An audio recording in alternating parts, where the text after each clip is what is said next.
And welcome back, Lagos. This is Nigeria Info. This is Nigeria Info 99.3 FM. Welcome to Borderlines, the only show that takes you beyond borders. Yes, we do. We take you everywhere, as you know. You will be able to send a WhatsApp on 0809 597 5805. And when the time is right, I shall be opening up the lines. Male only line is 020127700993. Female line is 0201 465 7190. We are streaming live on YouTube, which is Nigeria Info FM. We are also streaming live on Facebook. We are on Twitter. We are on Instagram, Nigeria Info FM Lagos. So please, you have many places to join us. Kindly do. Now, it's been an incredibly interesting week, hasn't it? It's been an amazing week on the global level. As you know, this show only talks about global politics. First, there was Trump. No, I tell a lie. First, there was Biden, right? Not going to say anything, but we all know what Biden looked like. I mean, somebody said to me, he reminded them of a Madame Tussauds, one of those, what do you call it, in Madame Tussauds, if you've been to Madame Tussauds, waxworks. So we had Biden, okay? After Biden, we had the debate between Biden and Trump. And boom, everything went up. Everybody started to question. Will Biden go? Will he not go? Should he go? Should he not go? We had lots and lots and lots of Americans calling for him to go because they didn't feel he was up to it. And if you saw that debate, I'm sure even you felt he wasn't up to it. So then Donald Trump felt really, really, really good. He felt really strong. I'm going to beat him. I'm going to do this. And then the next thing, I mean, it's literally been dramatic. You couldn't make it up. Trump goes out. He does one of his rallies. And boom, he gets shot. There is an assassin, literally a young boy, 20-year-old, on the roof, who literally... Well, although investigations are still going on, so do I say alleged? Do I say literally? I don't know. Call it whatever you want.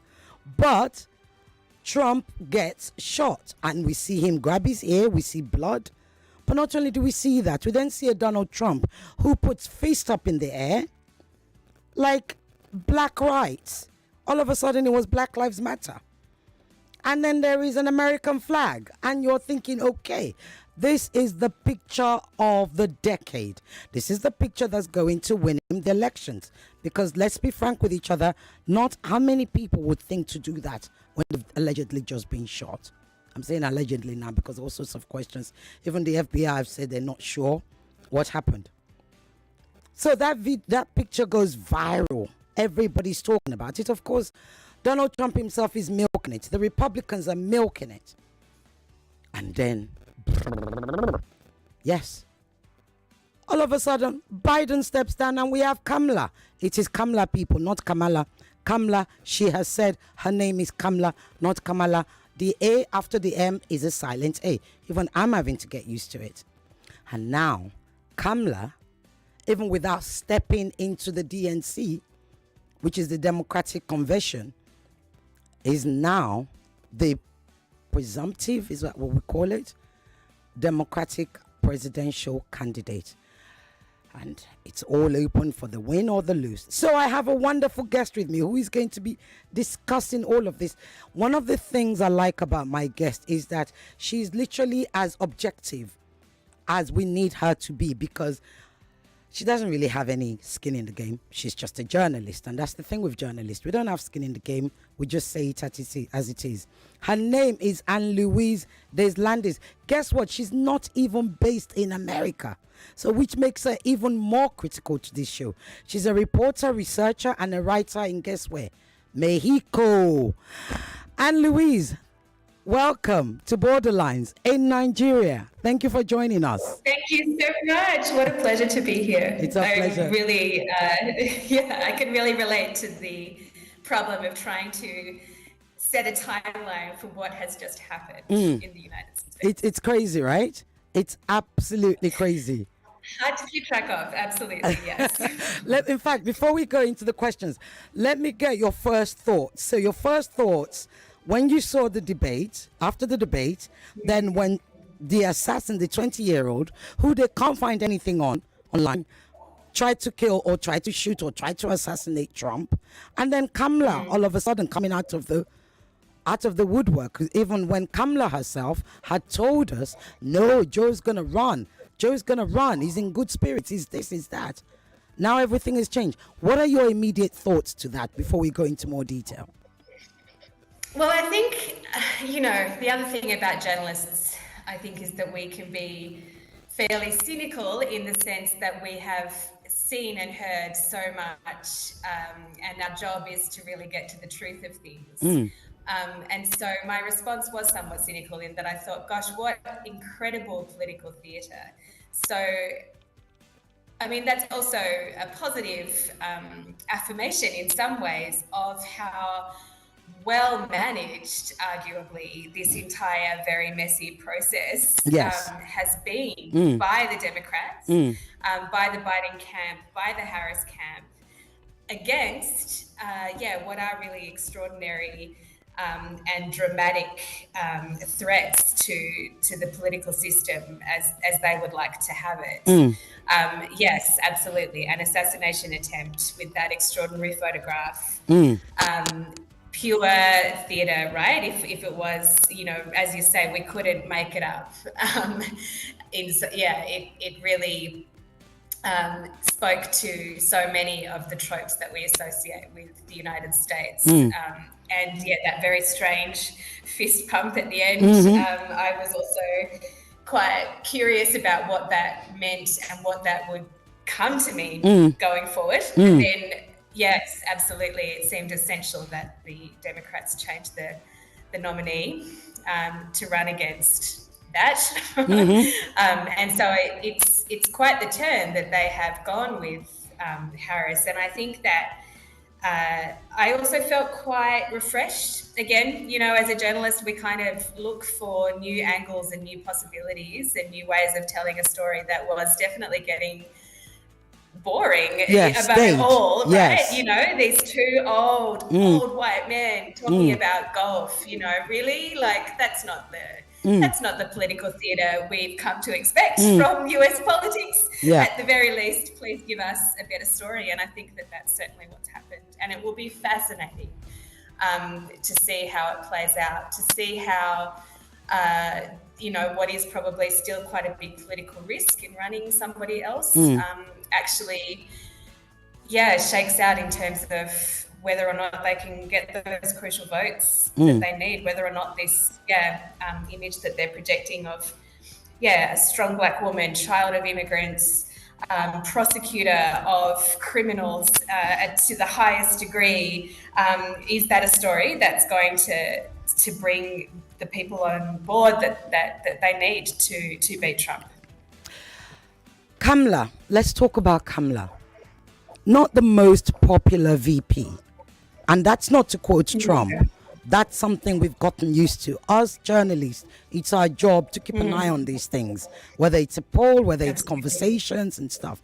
So, I took interest in Kamala after she became VP, not even during when they had the debate for the Democratic candidacy, but after she became VP. And in particular, I started to follow conversations amongst African Americans about her.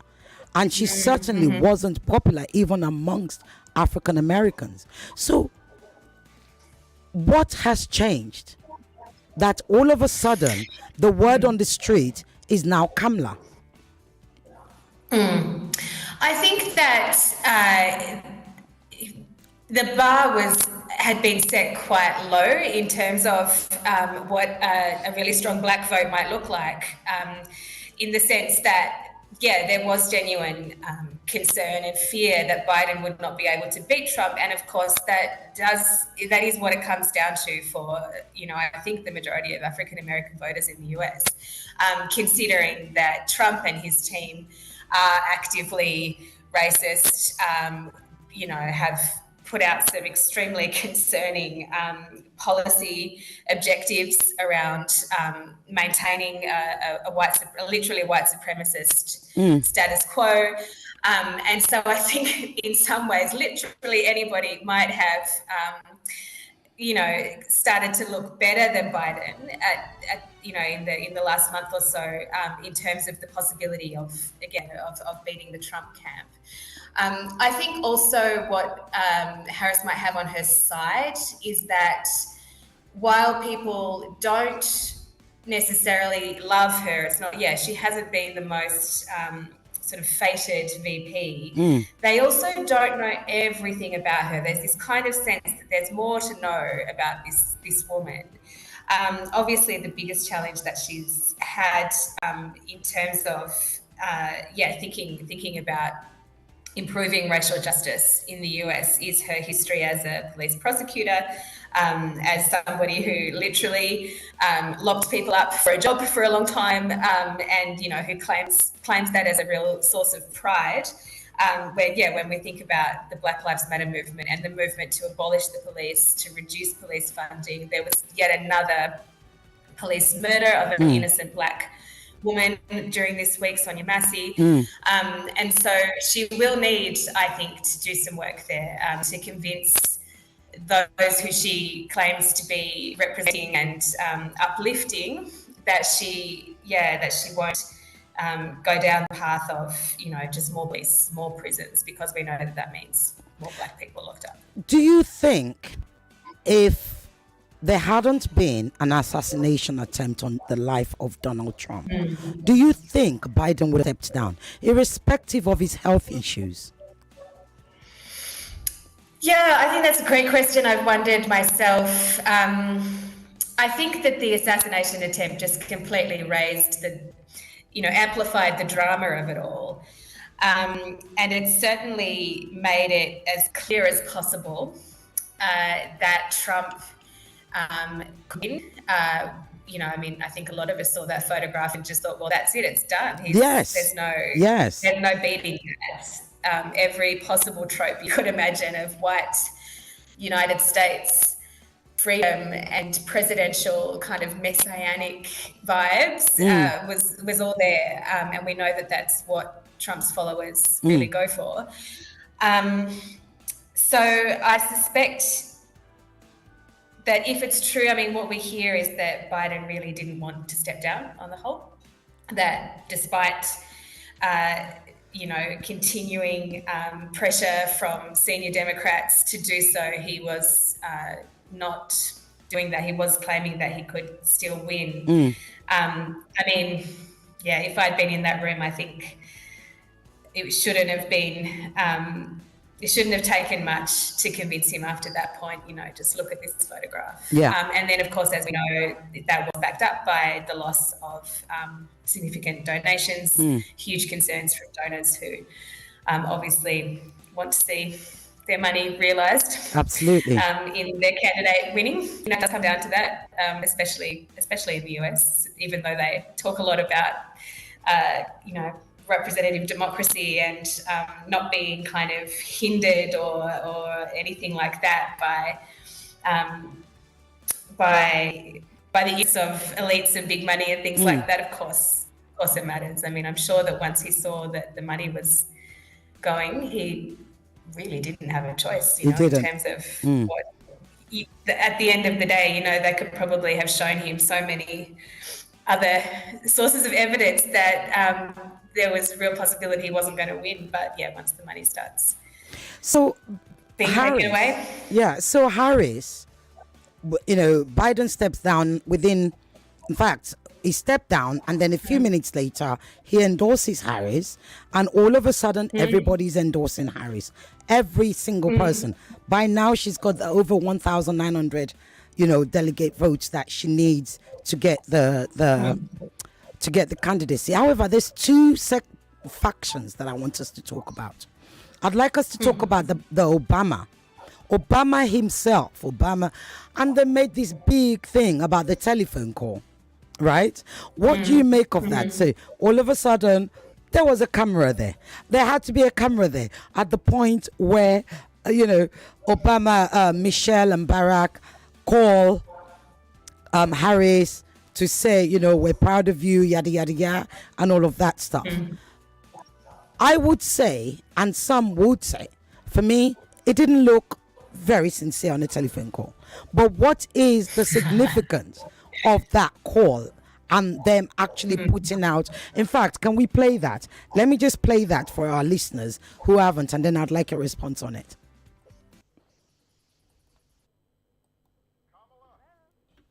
Hi. Hey there. Oh, hi, you're both together. Oh, it's good to hear you both. I can't have this phone call without saying to my girl Kamala, I am proud of you. This is going to be historic. We called to say Michelle and I couldn't be prouder to endorse you and to do everything we can to get you through this election and into the Oval Office. Oh, my goodness. Michelle, Barack, this means so much to me. I'm looking forward to doing this with the two of you, Doug and I both, and getting out there, being on the road. But most of all, I just want to tell you the words you have spoken and the friendship that you have given over all these years mean more than I can express. So thank you both. It means so much. And we're going to have some fun with this too, aren't we?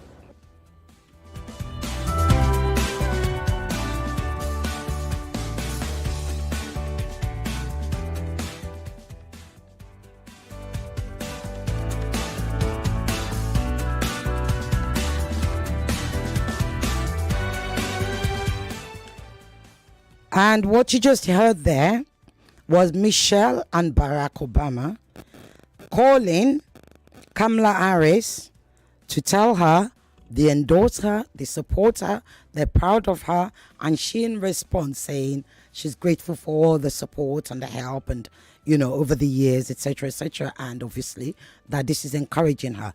We seem to have technical issues with my guest right now because literally our screen, my Zoom has gone blank. So they're trying to get it back on right now.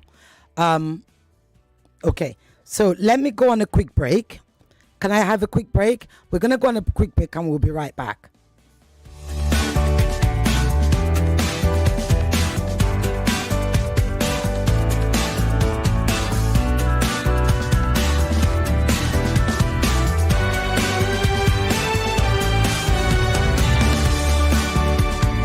Subscribe daily to Nigeria Info and you'll be sure glad you did. Whose dad is the police officer who's cocking his gun to shoot at me because I don't have 200 naira to give him? Europe is concerned about Taiwan because America is concerned about Taiwan. You can't say you don't like trouble. Well, trouble has come, so what are you going to do? Negotiate? It's all day long, 24/7 on your number one station for talk. 99.3 Nigeria Info. Let's talk. Subscribe daily to Nigeria Info and you'll be sure glad you did. Whose dad is the police officer who's cocking his gun to shoot at me because I don't have 200 naira to give him? Europe is concerned about Taiwan because America is concerned about Taiwan. You can't say you don't like trouble. Well, trouble has... Making a mistake. 24/7 on your number one station for talk. 99.3 Nigeria Info. Let's talk. In a world where misinformation runs rampant, one show stands apart from the rest. Get ready to embrace the truth as we bring you the most hard-hitting stories and unveil the real facts. Welcome to Hard Facts. Mistake does not make you special. Everybody makes a mistake. What makes you special is how and if you get up. They said, Carla, why don't you talk about the pearls that you would have given to your 25-year-old self after being a woman on Wall Street for 30 years? So here's how it goes. Dear Carla, the first thing that I'd like to tell you is own your power. When people are starting to question whether or not you can, and you start to doubt... Subscribe daily to Nigeria Info and you'll be sure glad you did. Whose dad is the police officer who's cocking his gun to shoot at me because I don't have 200 naira to give him? Europe is concerned about Taiwan because America is concerned about Taiwan. You can't say you don't like trouble. Well, trouble has come, so what are you going to do? Negotiate? It's all day long, 24/7 on your number one station for talk. 99.3 Nigeria Info. Let's talk. Welcome to the Central Bank of Information. On the news this hour, Governor Louise Deslandes is urging investors in the United States to see Lagos State as the right place for their investment. It's available to you 24/7. Still on the news, Adamawa Resident Electoral Commissioner is expected to...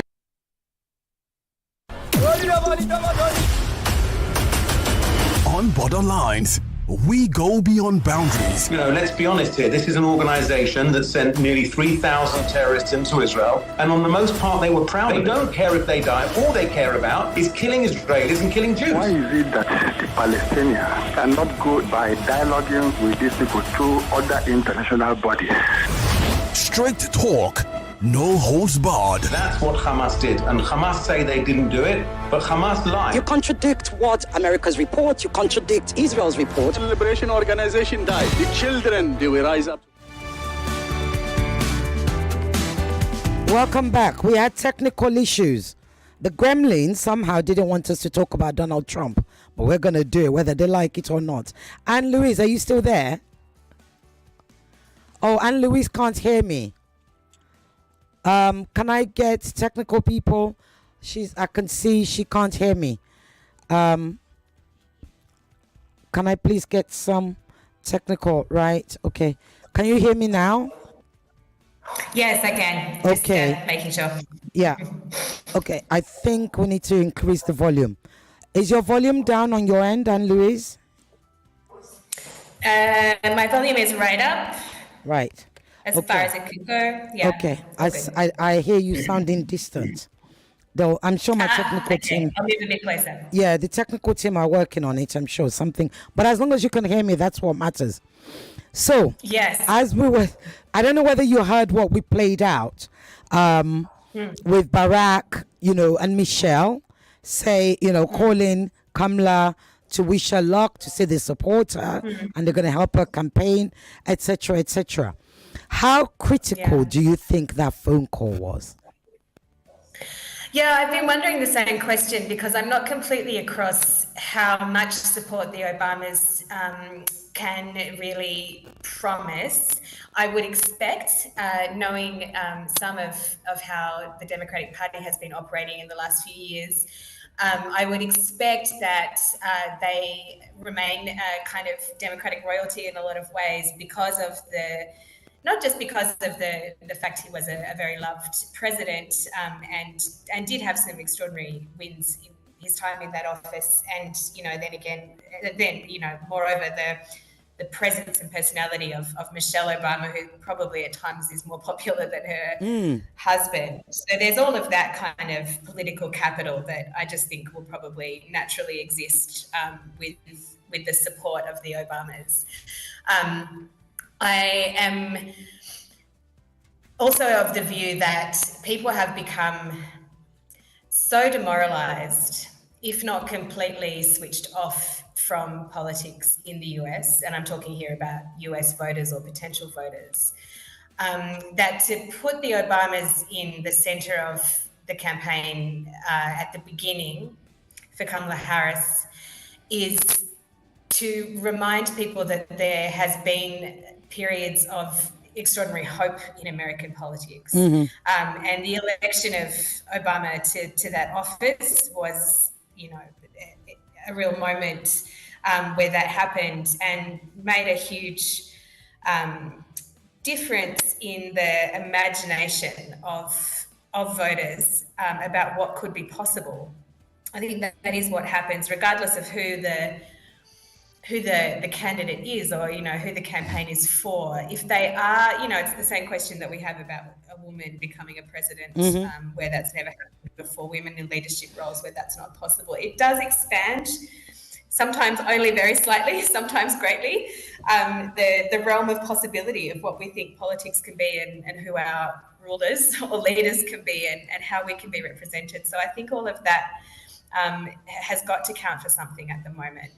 I suspect also it's very important to show that the Obama politics, the kind of leader that he was, that the world really also loved, is kind of another reminder to people that they're getting right now with their showing their support so publicly that the US is not having the best time at the moment on the stage of foreign policy. It is engaged in two absolutely destructive wars, one of which entails the genocide of the Palestinian people. The highest courts that we have in international law have said that what is practiced by Israel towards Palestinians is apartheid. Which is, completely contrary to the democratic vision that the US tries to put out onto the world and defend on the world stage. And so the possibility of, an exciting, hopeful leader that people really get behind and feel the possibility of having a politics and a government that is not perpetrating absolutely terrible acts against the humanity that it claims to support and defend is surely important there too. That's for people like us who are far away from the centre of the US politics. We see that and we think, oh yeah, that's right. The Obamas are really important. I wonder why that is. And we think back to a time when the United States did represent something quite hopeful on the world stage. Whether or not that had any substance is kind of another question, we're talking here about symbolic moments and expanding the imagination. And I think that if, for whatever people might think about Michelle and Barack Obama, they certainly have always represented that, this idea of a hopeful other possibility for how we kind of are as people, in a world that's run by the US, for better or worse. Is there a sort of, and I hear you, because the Obamas are literally, they're like a god, in right. I mean, in Africa, all over. The story there is really particular and significant, right? Yes, right. They're like a god, but there is a truth in the sense that even when Obama was president, popular as he was, sweet as he was, nice as he was, unifying, because of course he came in at the time when the majority of the world were anti-American after the Iraq invasion. Right? Yeah. But the African Americans are not, they're jaded about a black candidate now. They didn't see what Obama did for them, right? In fact, some would argue that he did the least. He did a lot less than white presidents, democratic white presidents, right? So what then? And that's why I want us to ask, what is this value? What is this Obama value, Obama currency that, everybody that made it so important to film that phone call to legitimize, a Kamala Harris? Yeah, that's what it's all about. I think, precisely what you say, that tracks for me from over here. There's this kind of constant battle in my mind, actually, and again, as a reporter in trying to report things like this. The symbolism and the substance. I think that's something that is going to be really interesting going forward, is that absolutely, as you say, there are black voters who, we know that switched from Obama to Trump and may continue that trajectory. And so we have to ask those questions, absolutely. And what has played out in the last few years, Black Lives Matter, we cannot underestimate that in so many ways. The way that showed the failures of successive administrations, including Obama's. And, that we have a joke here in Mexico as well, because we just recently had the election of a woman president, but we have an absolutely catastrophic amount of violence, much of it towards women, much of it deeply gendered.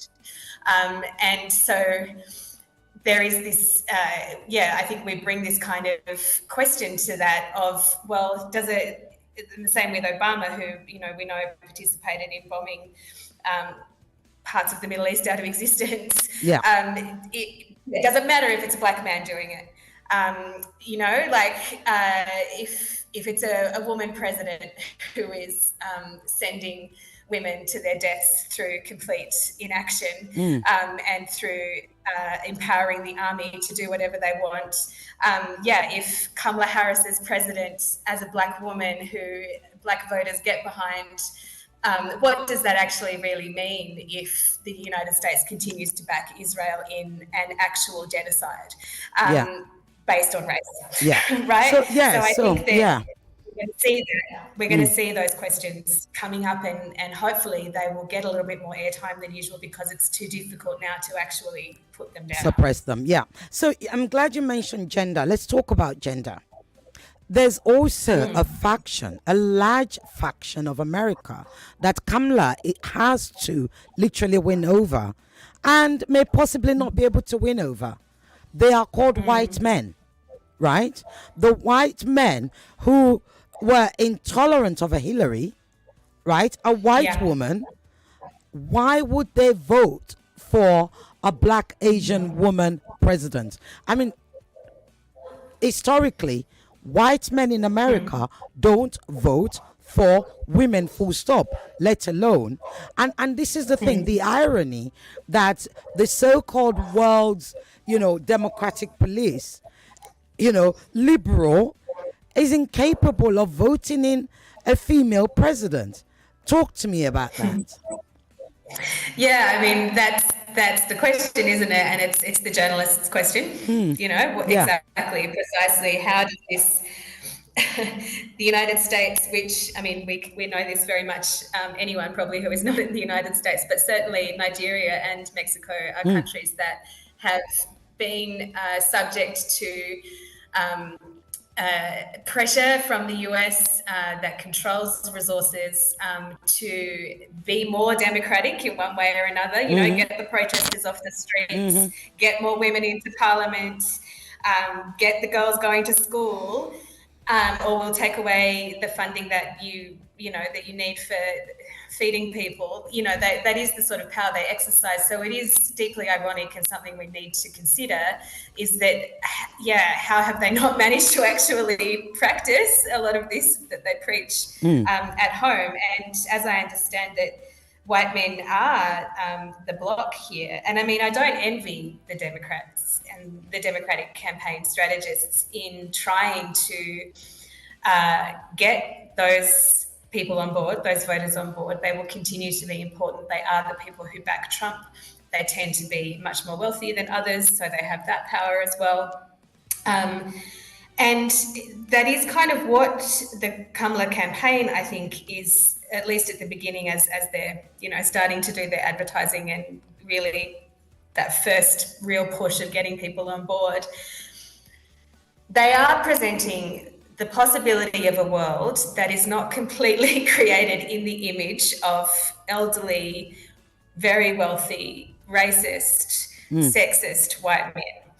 Whether or not they can get enough of those white men to either stand down, to become a smaller voting bloc, because they get so many undecided and previously non-voters, that'll be the question.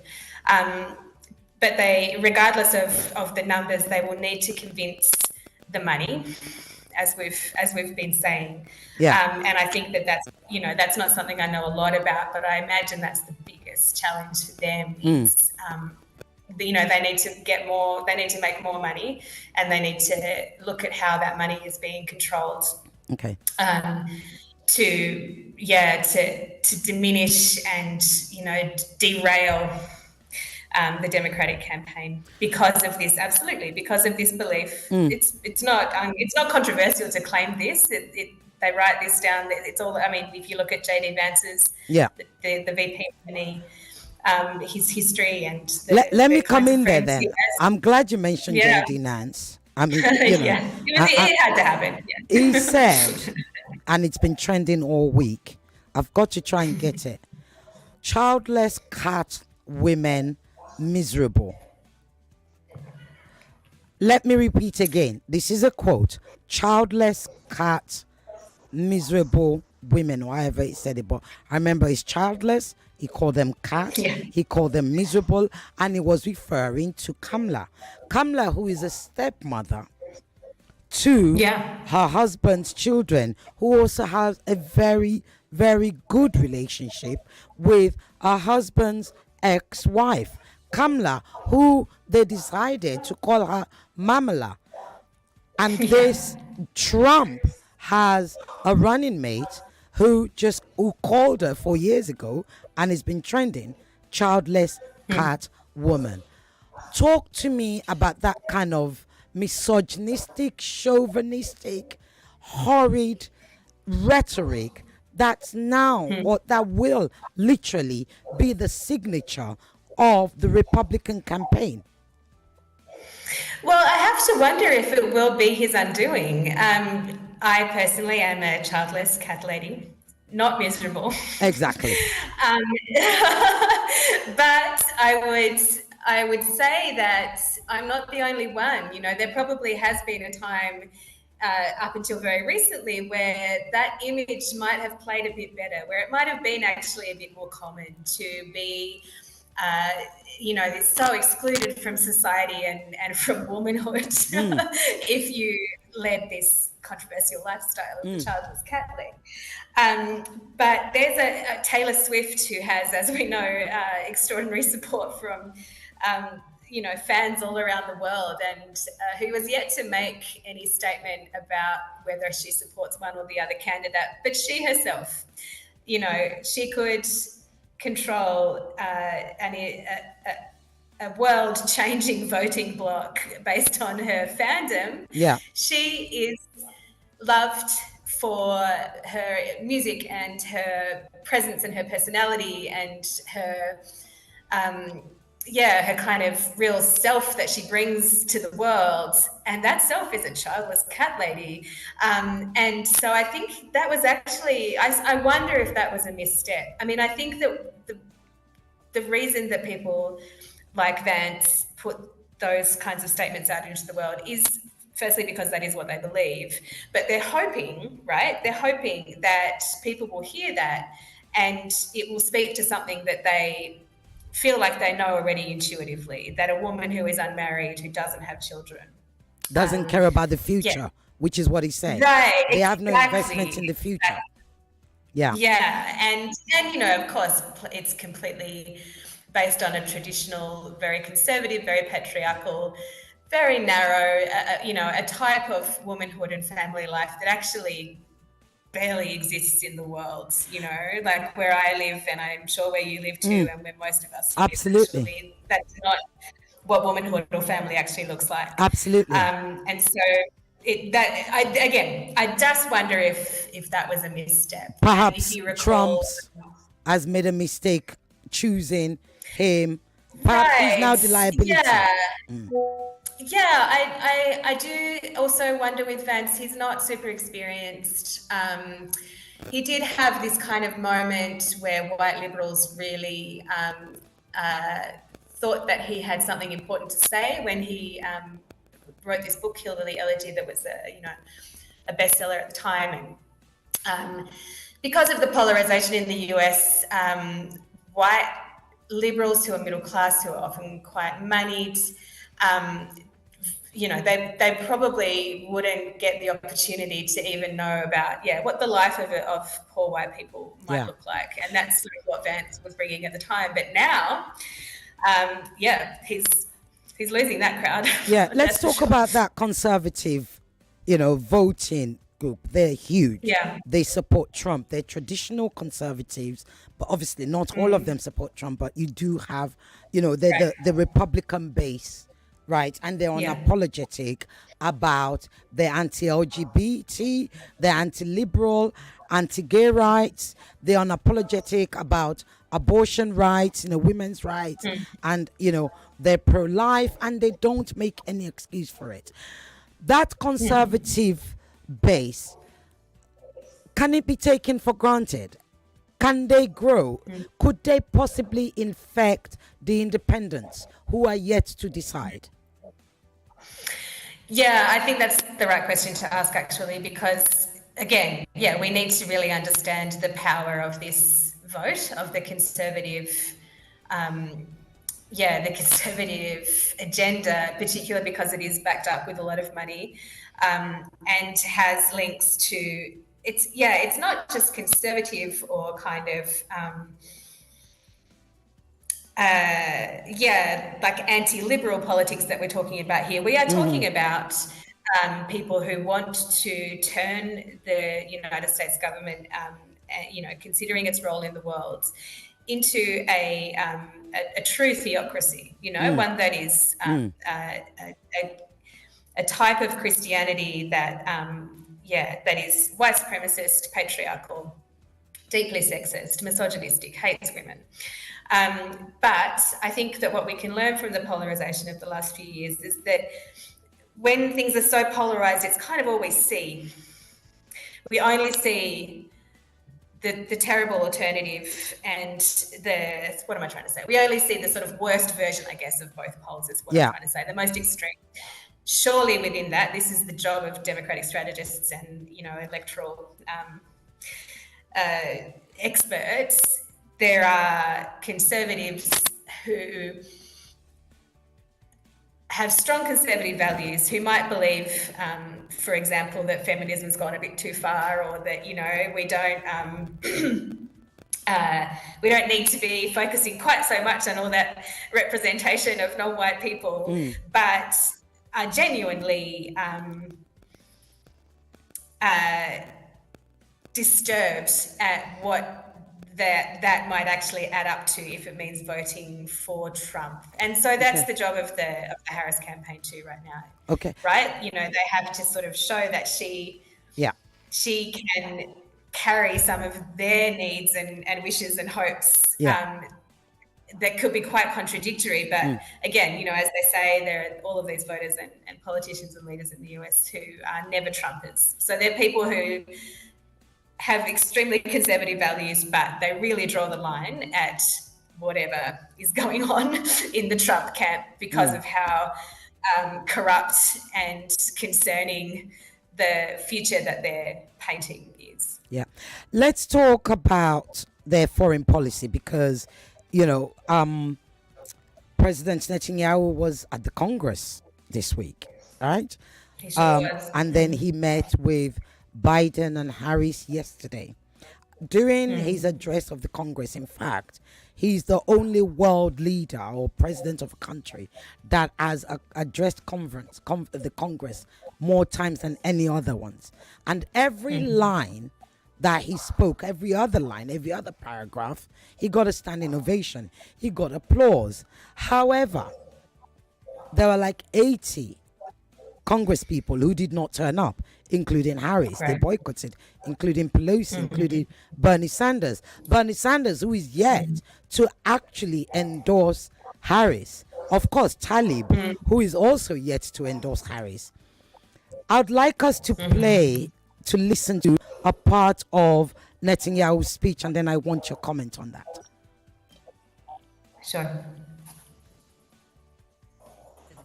For 30 years, I am very consistent, and I'm saying something very simple. This conflict is not on the lack of a state of Palestinian, but the existence of a state, the Jewish state. Every area that we evacuate, we receive terrible terror against that. It happened in South Lebanon, in Gaza, and also Judea and Samaria, which we did it. And therefore, I clarify that in any other arrangement, in the future, the state of Israel have to control on the entire area from the river to the sea. This is what happens when you have sovereignty. This truth I say to our American friends. And I also stopped the attempt to impose us a reality that will jeopardize us. A prime minister in Israel has to be able to say no, even to the best of friends. To say no when you need to and to say yes when you can. Right. So, what I want, I'm not even sure if that was the right one that we played, but it's pretty much the same thing. It repeats the same rhetoric at Congress. What did you make of that? Because a lot of people have come out criticizing, saying how that what happened at the Congress, the fact that they kept giving him a standing ovation, the fact that they allowed Netanyahu to be there to tell what many people called lies and propaganda, is an absolute shame on the American Congress. It's a shame on what they call the free country. It's a shame on the so-called bastion of democracy and, and the safe and peace in the world. What are your thoughts on that? I was shocked at, I say I'm a cynical journalist who thinks they've seen it all, but I was personally shocked and sickened by those images, by the fact of that happening. We know that it is a genocide that the Israeli state, headed by Benjamin Netanyahu, is perpetrating. We know it's apartheid that they've been practicing as a settler colonial state in Palestinian lands. So to see, again, we're talking about the imagery and the symbolism and, trying to reckon with the distance between that and the substance of what's actually happening in the world. Sure, there were many Congress people who did not show up deliberately. Who knows how much that actually matters? Okay, when this is the image that. Yeah, let me. Sorry to interrupt you. We're running out of time because that technical issue that we had has literally stolen our time. I'd like you to listen to Kamala Harris's response yesterday and then comment on that.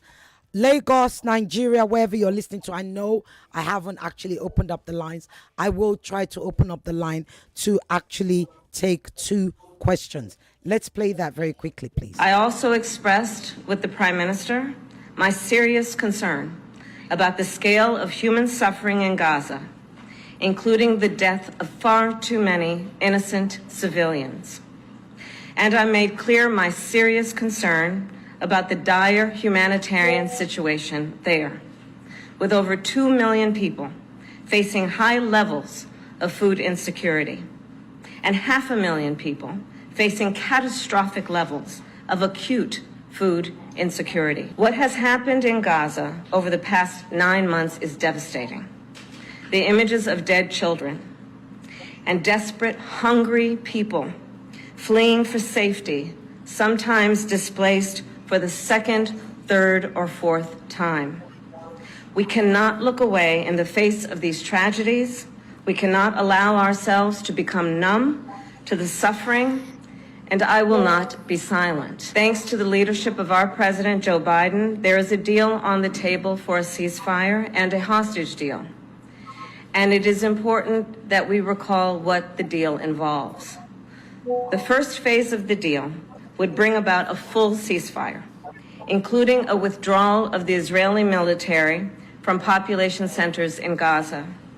In the second phase, the Israeli military would withdraw from Gaza entirely, and it would lead to a permanent end to the hostilities. It is time for this war to end, and end in a way where Israel is secure, all the hostages are released, the suffering of Palestinians in Gaza ends, and the Palestinian people can exercise their right to freedom, dignity, and self-determination. I remain committed to a path forward that can lead to a 2-state solution. Right. So you heard that.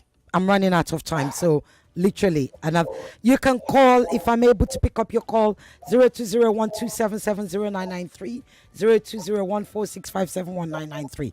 I also have a question for you, and I'm going to have to rush you now. And Louise, I have a question.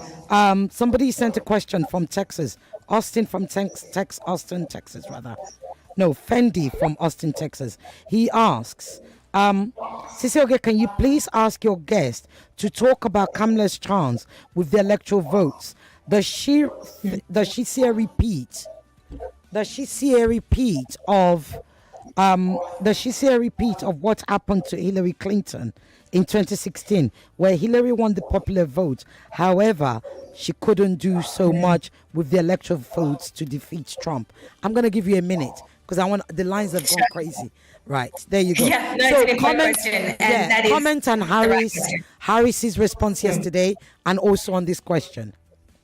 Okay. Well, about Harris's responses, I think that she's representing voters there. I think that even people who maybe agreed with the assault on Gaza by Israel at the beginning are being represented there. She knows whether, I don't know what her personal views are, but she knows that this is becoming of increasing concern to the entire population of the world, and particularly to voters. So a strong response in terms of using the democratic process, hopefully, to bring an end to this horror. I would suggest that maybe the US stop sending weapons to Israel if it would like their ceasefire to have a chance. In terms of the question about winning the popular vote versus the Electoral College, I think that's how we would frame it. Yeah, we have to be concerned about that. And that is why whenever we're hearing democratic strategists and people like that talking about the election, they're talking about swing states. The votes of these states are going to be crucial to securing that presidency for Kamala Harris. And so it's entirely possible. Okay. Yeah, that's right. I mean, and that is ultimately the task for the campaign, is to get those swing states, to get those votes. Okay. I'm going to be able to only pick up one call. I'm coming to the lines now. Please, I need your name, where you're calling from, and the question, please. No long story. You get 30 seconds. Hello. Hello. Hello. Good afternoon, Sister. Good afternoon. Your name, where you're calling from, and your question, please. Yeah, this is the merchant man. I called from Ejibo. My question is, good afternoon to your guest. My question is, in sharp comparison to Trump's previous administration that we are characterized with peace deals amongst Asian nations like Saudi Arabia and the United Arab Emirates. And Joe Biden's administration that has been plagued with the pulling out of American soldiers from Afghanistan, Israeli-Hamas war, Russia... Yes. What is your question, please? What is the chance of Kamala Harris of defeating Trump, in as much as she's part of this administration that has been plagued with these issues of conflict? Okay, thank you. Let me try and sneak in one more. Just write that down and I'll come back to you. Hello, what's your name? Where are you calling from? Good afternoon, Cecile. Good afternoon. Your question, please. My question is, in your introduction, you painted her as somebody who is neutral, but in her last statement... Sorry, I did what? She said, I quote her, we are concerned about the election. Why would she be concerned if she doesn't have an interest? She's concerned. When she says we, she's talking about the world at large. No, because I've not seen any neutrality in what she has said so far. Are you talking about my guest? That last statement from her nailed her partisanship in this matter. Thank you. Okay, thank you. There you go. That's my listeners for you. They don't mess. They said you're not independent. And that, let me let you answer. I'm going to give you 1 minute because literally, we've got another guest coming on. Go ahead, and you've got 2 questions there. Yes, I'm not clear on what they are. I'm sorry. In terms of independence, okay, I'd be happy to. Yeah, the first one was pretty much Trump didn't go to war. He didn't invade countries. However, America is at war, and there's 2 big wars, and Kamala is part of that. So, what do you think her chances are based on that? I think that the way that the US government, of which Kamala is a part, talks about the US and its involvement in wars is important here. The US claims to not be at war, but the question is, what does that actually mean? And what does that mean when it is backing Israel and bombing Yemen, for example? I'm not sure how important it will be for Harris to answer to that. Depends on her voters. It depends on people asking her to be accountable for that. And we don't see a lot of that, actually. Okay. I have another question here. Does Kamala Harris consider herself black? I would have preferred a totally different president because a Democrat or Republican president will still spread war and conflict. That's Emma from Lagos. So I guess she's talking about independence. Would an independence be better? Yeah, I mean, at the end of the day, it doesn't actually matter who you are, right? It's the person making those decisions. It's the government that you belong to. So there may be some substance in the fact that Kamala is a black woman, a woman of colour, a woman of South Indian heritage, the child of migrants. But yeah, at the end of the day, it's about if it's about actually making a difference in the lives of black women all over the world, women of colour all over the world, migrants all over the world, we don't actually know, and it's not necessarily going to happen. That's and Louise, thank you so much. Unfortunately, I have to go to the 5 o'clock news. Louise, Yvonne is here to do the news. I'm so sorry for what happened because our conversation was so rich. Thank you so much for sharing your knowledge with us and your analysis. Much appreciated. But I trust you'll be back. Pleasure. Thank you. Really great to be here on the show. Okay, Thanks. have a good weekend. Great day. You too. Bye-bye.